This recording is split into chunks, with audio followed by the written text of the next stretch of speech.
Hi there, I'm Dahlia Cmrlec and I wanted to come on, create a video and content around the topic of hypnosis and the subconscious mind and why it is that I swear by them, I highly recommend them, and I use them in my therapeutic intervention when I work with clients one-on-one. So hypnosis is a state of focused attention, of heightened suggestibility and deep relaxation. It's a lot like how you might feel during a relaxation meditation, for example, and nowadays more and more people are familiar with relaxation meditation, which does tend to make my job just that little bit easier when you can associate the meditation with the way you might feel when you come in for a one-on-one session with me and you are guided into a hypnotic state. Hypnosis is considered a different state of consciousness. Now, don't freak out about that. There's nothing to be afraid of. All that really means is that you're accessing your alpha and theta brainwaves with the intention of creating purposeful internal change and upgrades. There's no need to feel foreign to your brainwaves. I assure you that you are very familiar with them. You and I and everyone you know as a human lived in alpha and theta brainwave state throughout most of our childhood, and every single day you access them now. For example, just before you fall asleep at night, they are the bridge to you entering into a deep delta brainwave sleep every single night. And when you're waking up in the morning, they are also the bridge from your deep delta brainwave state to your waking state. We go through the alpha theta brainwaves and then we enter into our conscious brainwave state. Now, if you meditate, you're already extremely familiar with these states that make us feel just deeply relaxed. They also give us a heightened sense of focus and response to suggestion if we're open to them. And more on this in just a moment. The neuroscience really does observe real neurological changes occurring from modern brain imaging when a person is under guided hypnosis. It is supported by brain research, clinical trials, and psychological theory. And while we're at it, I'd also like to debunk a few myths that I have heard over the years when it comes to hypnosis. So, firstly, there's this idea some people have that they might lose control of themselves. I don't want to lose control of myself, or it might change who I am at my core, or even that it might make you lose control so much so where a client thinks, that I might make them eat a flame-grilled tarantula for dinner topped with Kewpie mayonnaise. The fact is that this is not really possible unless, and this is the missing link, unless that is what you want. And here is the most important aspect for you to understand.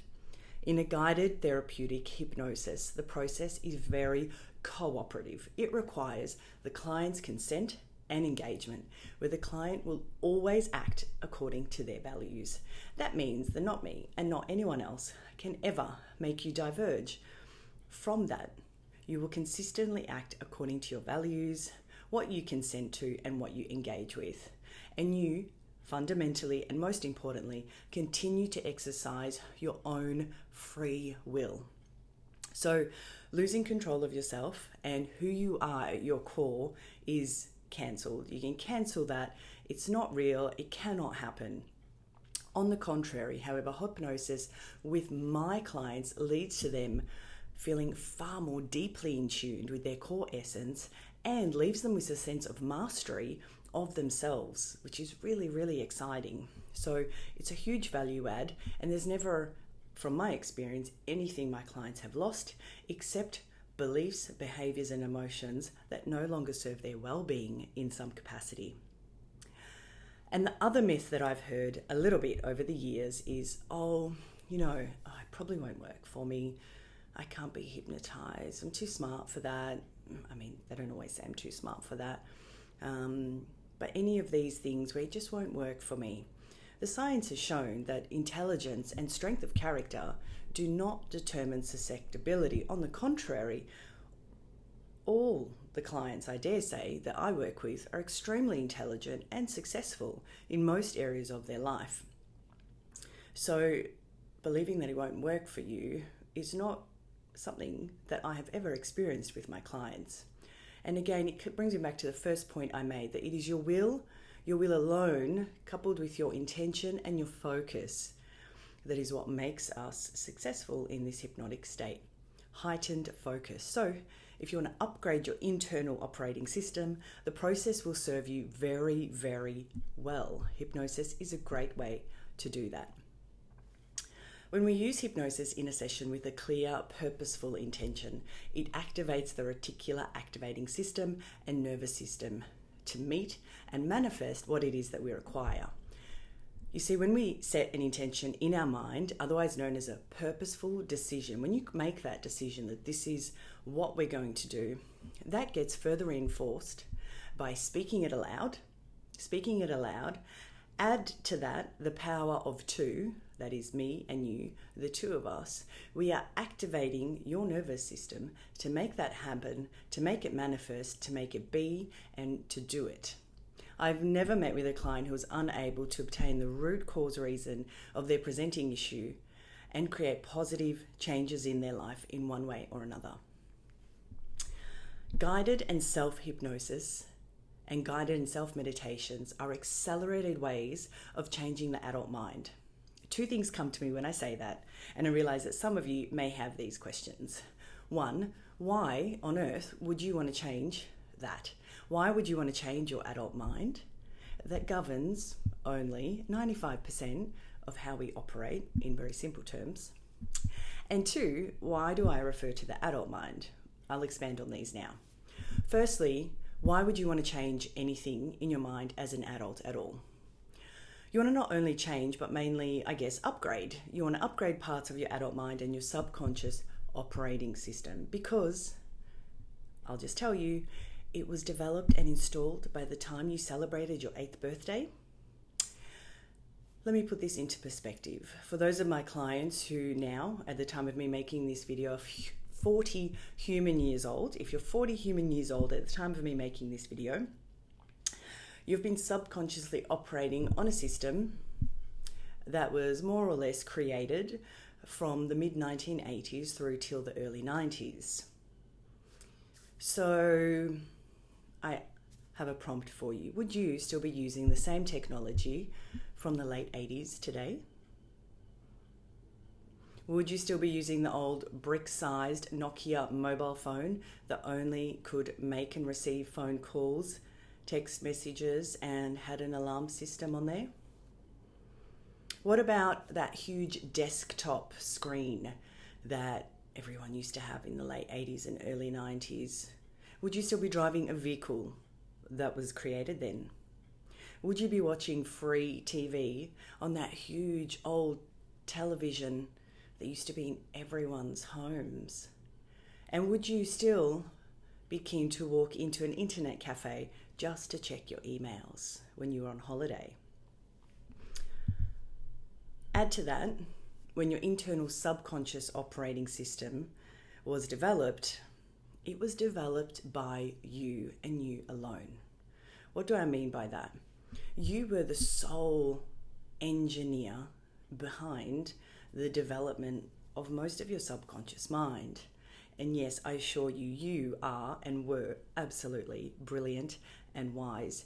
And you're also neurologically wired to ensure that your safety and well-being under those presenting circumstances at that time could help you do and survive and meet your greatest need, which was to survive. Do you think that you could now do better at creating an internal program rather than your under 8-year-old was able to do? Let me ask you an alternative prompt. Does the original system still serve you now and today in your current circumstances, in the life that you have or the life that you desire? Is it bringing you deep fulfillment, freedom to be, joy, connection, abundance, love, and an inner and outer sense of success? I hope these prompts have served you and may shed light on what opportunity is available to you now. This now brings me to my second point of the adult mind. I said the adult mind because as children, from the moment of our human conception through and up until your 8th birthday, thereabouts, that is what the science says, the human mind operates under a hypnotic state because children spend their early years in the theta and alpha brainwave state. The subconscious mind is most dominant and developing itself and also developing the ego to understand and succeed at its primary task, which is how can I keep myself alive under these conditions? How do I best survive? How do I best survive under these conditions? How do I get my basic human needs met under these, or more so under those conditions when you were under the age of 8? Those are the years when many core beliefs are formed unconsciously. And that's very important, and I'll repeat that. The core beliefs are formed unconsciously. The subconscious mind was created in childhood unconsciously. So imagine now if you of today, imagine if you could bring your consciousness, not your unconscious, but your consciousness, your wisdom, your knowledge that you have today to these core beliefs that were created unconsciously such a long time ago. And if you're even older than 40 years of age at the time of this video being created, then your internal operating system was developed in the early 80s, in the 70s, the 60s, the 50s. Just depends how old you are now. So if you could bring consciousness to your unconsciously developed core beliefs, what opportunity might there be for you? You see, beliefs hold a vibration and a resonance, and they impact how you experience, interpret, and interact with the world, with all parts of your world. Your world may seem very small, it may seem very big, it may seem somewhere in between, and it may oscillate between all of those sentiments and feelings at different times and different stages of your life. But they hold a resonance, and so it's how we interact with the world, and that is significantly important because it shapes the reality that we have of life over time. So addressing core beliefs can change and upgrade emotional and behavioral outcomes to be more beneficially suited to how we want to show up in our world today and in our current reality today and in the future. And it may just be a fact for you that what was learned during childhood unconsciously and understandably may not support you in the best way today and your future and what you desire and how you would like to show up every day. So what's available to you now is bringing consciousness or awareness, bringing awareness to your unconsciously developed core beliefs and upgrading them to serve you now and in the future. And when it's done in hypnosis with a therapist like me to guide you and to witness you, the results are quite extraordinary and always life enhancing. The results are also really fast, thorough, and lasting, but they only need one thing, and that is your will and your desire to activate and implement them and accept them. And it really is that easy.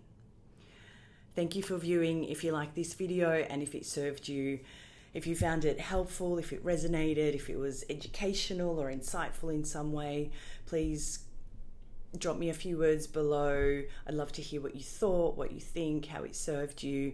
Please like and subscribe to the channel.